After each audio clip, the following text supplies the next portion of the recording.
en plus ce bar qui fermait toute la pièce. Donc là, bon, c'est pas grand chose, il suffit de vraiment changer les couleurs. On n'est pas obligé de tout faire. On peut vraiment avoir une petite touche qui va faire que ça change complètement votre pièce. Des couleurs comme ça très prononcées, ça va être très personnel et on prend le risque que ça ne passe pas à tout le monde. Donc en fait, il faut bien avoir de la peinture blanche que de la peinture rouge, quoi. Ah, mais c'est clair. Voilà. Quand tu veux vendre, c'est sûr. Tu reprends d'abord en blanc. Viendra après au On va en homestaging, venir, mais c'est mais sûr. moi des fois j'ai des clients qui me disent vous croyez qu'il faut qu'on fasse les travaux? Alors des fois je leur dis bon, est-ce que vous avez les moyens? Parce qu'il y en a ils vont vous dire non. Deux, je leur dis bah écoutez, au pire repeignez-moi tout en blanc parce que vous allez me faire du jaune, ils vont vouloir du rouge, etc. Donc c'est vrai que des fois moi je leur dis si vous voulez repeindre, peignez-moi tout en blanc et puis on n'en parle plus. Mais après ça dépend, voilà, mais c'est vrai. Et il y a beaucoup, des fois c'est beaucoup les finitions. Ah oui, alors ça c'est pareil. Donc ça peut rentrer dans la rénovation partielle. Hein. Voilà, c'est la pas de la rénovation rénovation partielle, proprement, mais, vous avez une pièce, il vous manque la moitié des plaintes, les prises tombent, voilà. Alors tout ça, par exemple, vous voulez vendre un bien, Magali va vous confirmer, c'est pas bon quoi. On finit les petites finitions qui n'ont jamais été faites. Voilà, parce que ça, forcément, l'acheteur, c'est dommage, mais il va bloquer des fois sur des choses. Et il y a beaucoup, c'est le propre de mon métier de toute façon, c'est qu'il y a beaucoup de gens qui n'arrivent pas à se projeter. C'est-à-dire, ils vont rentrer dans un lieu pour l'acheter. Magali, je pense qu'elle va pouvoir le confirmer. C'est ah non, j'aime pas le papier peint. C'est pas grave. Voilà. J'aime pas le papier peint, j'aime pas le carrelage, j'aime pas ceci, j'aime pas la couleur. Bon, voilà. Ça, on peut tout changer et voilà. C'est sûr que si on est sur des travaux qui ont déjà été faits dans la tendance actuelle, le client va tout de suite plus se sentir bien. Voilà. Ça va être moins un blocage pour l'achat. Donc là, par exemple, c'est un exemple d'un appartement qui a été acheté neuf, mais brut. Voilà. Et là, c'est pareil, vous achetez quelque chose de neuf, c'est un prix d'achat au départ. Mais ce bien, qu'est-ce qu'on en fait pour que si demain je veux le revendre, j'en tue. J'aille vivre. D'abord pour y vivre. Voilà. D'abord pour y vivre, et puis après, si demain je vais le revendre, qu'est-ce qui fait que je vais le revendre encore plus cher que ce que je vais acheter? Parce que là, on me livre un plateau vide. Bon, voilà, donc la cage d'escalier, on l'a habillé. On a créé des placards sous sa cage d'escalier. Dedans, on a mis des rangements. On a même mis la machine à laver et le sèche-neige qui est tout caché dans ces placards. Et on exploite tout cet espace perdu de cage d'escalier qui finalement était là pour être exploité. Donc ça c'est pareil, vous achetez quelque chose qui est brut, il faut savoir l'habiller. Il n'y a pas d'arrivée d'eau sous l'escalier? Si tu reviens... Ah ouais. Voilà. Ça avait été un peu anticipé au départ, savoir où on allait mettre les machines à laver. Bon, ça c'était sa pièce de vie principale. Je me voyais mal lui coller une machine à laver au milieu du salon, tu vois. Ça n'avait pas trop de sens. Voilà. J'étais en amont du projet là. Voilà. Donc là, il m'a appelé, il venait d'acheter son plateau et il a fallu habiller tout cet espace-là, lui créer. Voilà, cet espace-là, typiquement les sous-escaliers, c'est des espaces perdus. Il faut toujours exploiter pour des rangements. Voilà. Donc là, il a créé tout sur mesure, voilà, des agencements sur mesure. Et ça, bon voilà, demain s'il revend son bien, c'est sûr qu'il va avoir une plus-value par rapport voilà, à ce qu'il a acheté. La vue de l'autre côté. Voilà.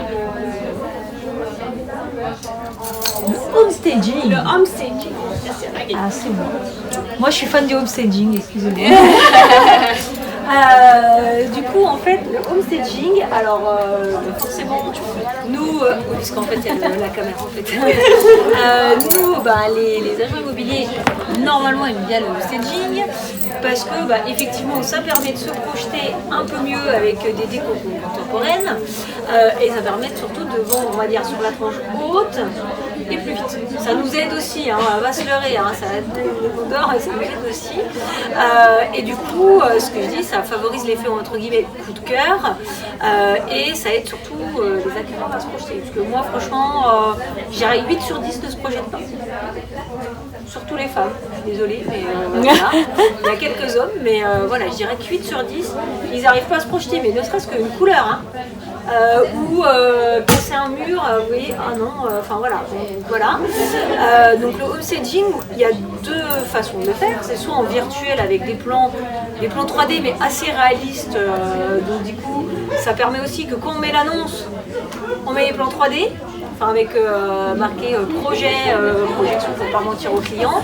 Et donc du coup déjà on attire un peu plus entre guillemets l'acquéreur déjà sur l'annonce par rapport, on met les avant-après avec les possibilités, mais du coup on va mettre une photo entre guillemets plus jolie que ce que ça y est. Et après il y a le homestaging, ce que Céline vous disait, en investissant vraiment dans des travaux, 5%. Mais moi pour ma part c'est soit je fais du virtuel, soit je fais de la location de meubles. C'est-à-dire un appartement qui est vide. Ça m'arrive régulièrement, ils ont déjà déménagé ou voilà. Vendre un appartement ou une maison vide, on ne voit pas les volumes en fait. Parce que souvent on se dit le canapé, j'ai à peu près le même, ça rentre comme ci, comme ça, et puis quand il n'y a rien, voilà. Donc en fait ça peut, moi j'utilise en fait soit le virtuel, soit la location de meubles que j'ai avec une partenaire et voilà.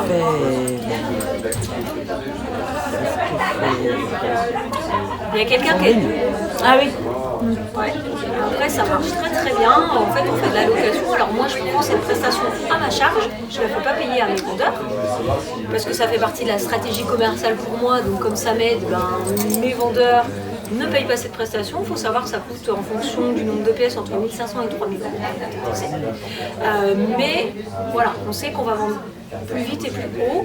Alors soit je le fais dans des maisons vides, soit aussi des maisons des fois qui sont un petit peu avec la déco ancienne en fonction des clients. Il y en a qui sont ouverts. Là j'ai vu une super maison, le rez-de-chaussée était top.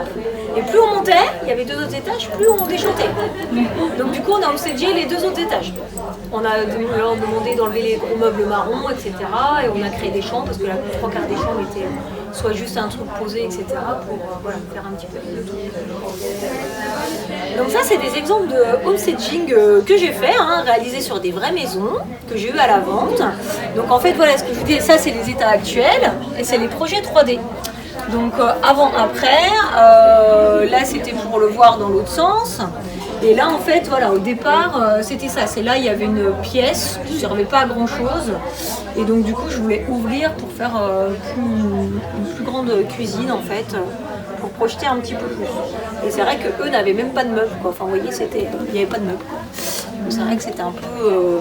Donc en fait quand je dis qu'on publie, voilà moi par exemple dans mon annonce je vais publier ça. Je vais faire la première photo et juste après vous allez avoir l'avant-après. Et donc du coup quand on fait des visites avec la tablette on leur montre et du coup ça permet en tout cas de voir le potentiel qu'il peut avoir. Même si au final des fois il ne faut pas ça mais en tout cas ça permet de savoir qu'il y a des possibilités. Et donc là cette maison là on l'avait vendue au prix en 15 jours. C'était pas facile. Il y avait 3 maisons énormes à étage qui se construisaient à côté. Et là, voilà, ça c'est une maison qui m'a donné du fil à retordre aussi. Voilà l'état, comme quoi c'était actuel. Là derrière, on avait un mur avec cette chambre-là, c'était un couloir qui ne servait pas à grand-chose finalement. Donc après, voilà, et puis c'était très sombre, très noir, donc avec des arcades, c'était un peu typé. Donc du coup, j'avais demandé à tout ouvrir pour voir un peu la luminosité de la maison. Ça a été fait en plan 3D. Ça, c'est ce qu'on fait c'est des projections 3D mais qui sont très réelles. Oui, c'est des vues réalistes. Oui. En fait, moi, si tu veux, j'envoie les photos, je prends toutes les codes des pièces. Alors, soit j'ai l'idée que je veux qu'elle me fasse, soit des fois je dis, écoute, je sais pas quoi faire avec ça, moi. Trouve-moi une idée, c'est ton job de décoratrice. Voilà, mais là, je me suis dit, dans cette maison, c'est simple, il y avait 110 mètres carrés, j'avais 5 chambres. C'est pas le standard, c'est que la famille là, elle avait 4 enfants, donc ils avaient fait des bouts, et que la plupart des gens me disaient, mais en fait, on n'a pas besoin de toutes ces petites pièces. En fait, dans des projets comme ça, on essaie vraiment d'optimiser les espaces au maximum pour que les gens aient vraiment la visibilité du bien au maximum de ce qu'ils peuvent exploiter. Et on travaille toujours sur des couleurs relativement neutres. Ouais. Voilà. Parce que le but du homestaging, c'est de plaire à tout le monde, plus ou moins.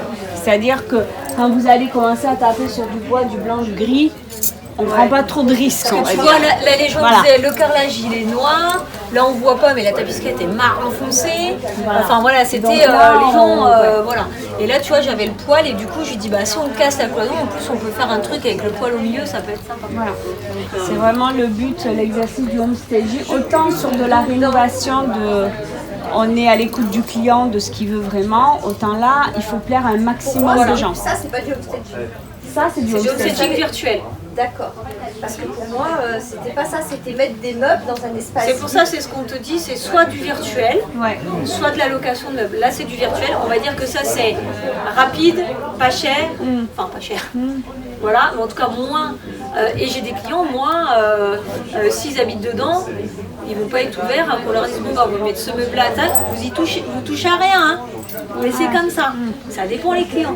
Alors que là, en fait, finalement, on leur dit ok, bon, on va vous aider à la projection. Ça peut se faire sur les extérieurs aussi, il y a du homestaging des extérieurs qui se font. C'est juste que ça va nous, entre guillemets, le vendeur, lui, au final, ça ne touche pas, mais nous, ça va nous aider à toucher ça ouvre le champ des possibles. C'est ça. Alors après, moi, des fois, quand je fais ça, qu'il faut, là, cette maison-là, j'avais chiffré, parce que c'était un mur porteur, sinon c'est pas drôle. Donc j'avais chiffré, effectivement, pour faire ces visuels-là, j'avais chiffré le montant des travaux. Donc comme ça, quand je faisais visiter, j'ai dit si vous voulez ça, il faut rajouter 15 000. Et ça, c'était des biens vides. Donc ça, c'est des vrais biens. Et du coup, alors les photos sont bien prises. Alors c'est vrai que la nuance est pas faite. Parce que du coup, la plupart du temps, les photos sont faites par des photographes. Mais voilà, là, elle avait aménagé la chambre d'enfant, la chambre d'adulte, ça c'est la cuisine. Vous voyez, elle m'a mis une table. Là, c'était des meubles qui ont été mis dans l'appartement. Parce que l'appartement, il était complètement vide. Donc elle va même jusqu'à mettre les petits bols. Donc voilà. Et les gens ont beaucoup de mal à se projeter dans des biens vides. Et cet appartement-là, par exemple, c'était des beaux parquets, il était vide.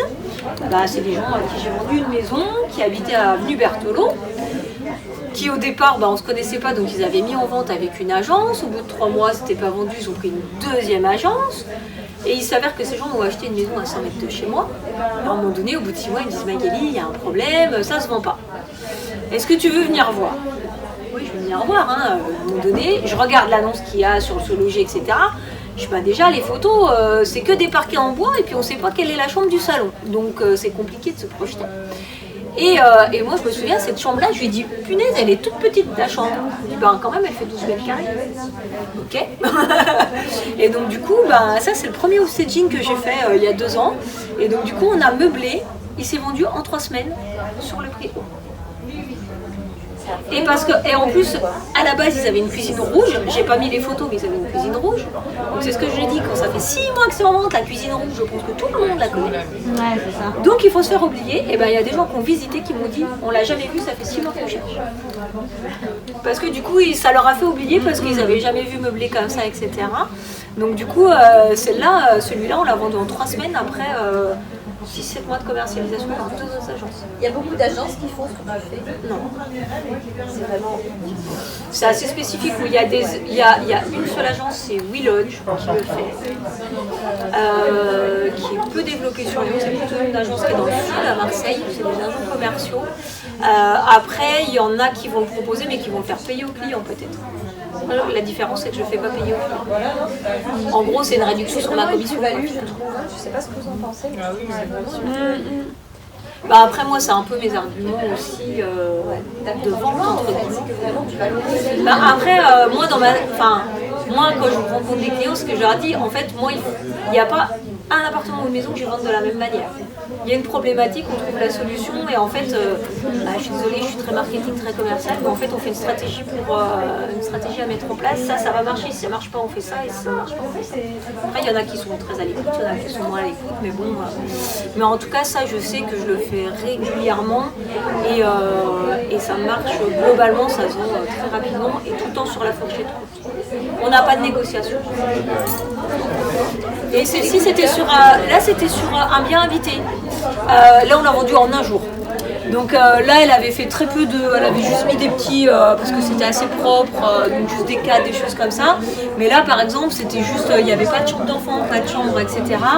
Vous voyez là, voilà, elle avait recouvert avec une nappe blanche, donc c'était pas non plus foufou, mais en tout cas on avait matérialisé les chambres en fait. Parce que eux c'était plus de l'entreposage qu'autre chose. Donc, voilà. Voilà, mesdames. Moi j'aime bien quand Donc en c'est vide. fait, Toi, t'aimes bien quand c'est vide? Moi j'aime bien quand c'est vide. Moi, je Mais me parce projette, que ouais, toi, moi- t'arrives à te projeter. Moi je me projette super bien. donc, C'est pas le vide. cas de beaucoup de Voilà. monde. Je peux te dire je- que... je- Parce que exactement eh ben, ce que vous le êtes lit dans va les tenir. 20%, madame. Si le lit va tenir, le machin, le bidule, voilà. ouais. Mais là actuellement, moi j'ai une grange à vendre. J'ai pas fait de plan 3D et tout parce que c'est un bloc qui peut faire 240 mètres carrés. Et je me suis dit, si je fais des plans 3D, de toute façon j'aurai autant d'idées que de personnes. Et c'est les gens qui visitent une grange, c'est qu'ils ont la capacité mais voilà. à À se projeter, parce qu'autrement, on Pour va tout là, pas je vais pas acheter ça.